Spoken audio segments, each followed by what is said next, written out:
119 종합상황실로 많은 전화가 걸려온다. 화재 구조 구급 신고만 들어오는 것은 아니다.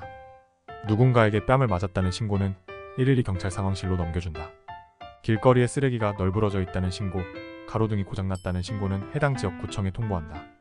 전기가 들어오지 않는다는 신고는 한전에, 수돗물이 나오지 않는다는 신고는 상수도 본부에 연락한다. 해결 가능한 신고만 있는 것은 아니다. 식당 하수도에 있는 쥐를 잡아달라는 신고는 쥐를 잡아줄 공공기관이 없어 통보가 불가능하다. 디지털 도어락 비밀번호를 바꿔달라는 신고도 연락할 기관이 없다. 고장난 보일러를 대신 고쳐줄 행정기관도 없다. 초행길이라 가까운 LPG 충전소 위치를 알려달라는 신고는 애교다. 속다는 금물이다. 식당 주인이 쥐를 잡기 위해 뜨거운 물을 붓다가 다리에 화상을 입었다면, 헤어진 전 남자친구가 스토킹을 해서 디지털 도어락 비밀번호를 바꿔달라는 신고라면 경찰에 이첩해야 할 상황이다. 가스가 새는 상황이라면 단순한 보일러 고장이 아니다. 소방관이 출동해 확인해봐야 한다. 지난 무더운 여름 새벽 이 시경 전화벨이 울렸다. 대전 119입니다. 수고 많으십니다. 제가 쓰레기를 버리러 밖에 나왔는데요. 이상한 동물이 있어서요. 동물이요? 어떤 동물인데요? 개는 아닌 것 같고 어두운 곳에 있어서 잘 안 보이네요. 그 동물이 신고자분을 위협하나요? 그렇지는 않고요. 쓰레기를 뒤지고 있어요.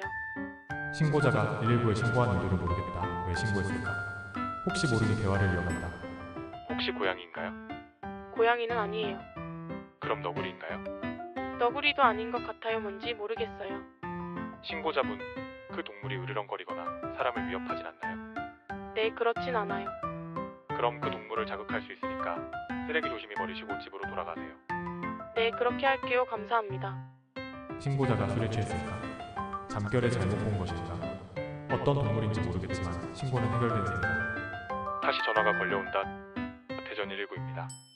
아까 전화한 사람인데요. 네, 무슨 일이세요? 그 동물이 집 안에 들어왔어요. 집 마당에 있어요. 가까이 보니까 여우예요. 여우라고요? 네, 여우예요.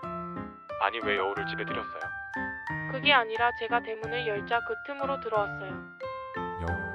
대한민국의 여우라고? 멸종된 동물 아닌가? 신고자와 통화하면서 인터넷 검색을 해본다. 역시나 대한민국 여우는 1970년대에 멸종되었다. 술에 취했거나 장난 전화가 분명하다. 신고자분, 여우가 정말 맞나요? 아니, 저를 못 믿는 거예요? 거짓말 아니에요. 여우가 맞아요. 그 여우 지금은 어디 있나요? 아직 마당에 있어요? 네, 아직도 마당에 있어요. 그 여우가 신고자분을 위협하나요? 그렇진 않지만 제가 마당으로 못 나가겠어요. 겁이 나서 조금 있으면 출근을 해야 하는데. 이제 여우가 맞는지 아닌지 중요하지 않아졌다. 사람을 위협할 수 있으면, 아니 사람의 위협을 느끼는 소방관이 해야 할 일이 된 것이다. 구조대를 출동시킨다. 신고자분, 구조대 출동했습니다. 잠시만 기다려주시고 밖에 나오지 마세요. 네, 감사합니다. 큰 개나 고양이를 잘못 봤을 것이다. 안 이상한 동물이 있으면 집 안으로 못 들어오게 대문을 조심히 열어야지. 역시 술이 왼수다. 이런 생각도 잠시 각종 신고로 바빠졌다. 30여 분 지났을까? 현장에 출동한 구조대원의 무전이 들려왔다. 상황실 여기 구조대인데 여우 포획 완료했습니다. 여우가 확실한가요? 네, 여우가 맞습니다. 목줄을 보니 애완용으로 키운 것 같습니다. 애완용 여우? 애완용 여우는 처음 들어봤다. 하지만 있을 수 있는 일이다. 희귀한 동물을 애완용으로 키우는 사람들도 있지 않은가?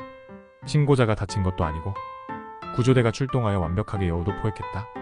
하지만 찜찜함이 남았다. 신고자를 온전히 믿지 못한 것도 미안했다. 지금까지 119 종합상황실에서 근무하면서 아무리 이상한 신고도 허투루 받지 않고 속단하지 않으려고 노력했다. 하지만 이번엔 한 가지가 부족했다. 그것은 바로 상상력이다. 처음 들어본 상황이라도 이해가 되지 않더라도 열린 마음을 갖고 상상력을 동원했어야 했다. 불행한 사고는 항상 예상치 못할 때 발생한다. 그런 일이 일어날 줄은 상상도 못했다는 말이 사고 책임자들의 공통된 답변이다. 119 종합상황실은 각종 재난상황 시 인명구조의 최전방에 서 있다. 119 종합상황실에서 재난상황을 제때 인지하지 못하면 인명피해는 커질 수밖에 없다.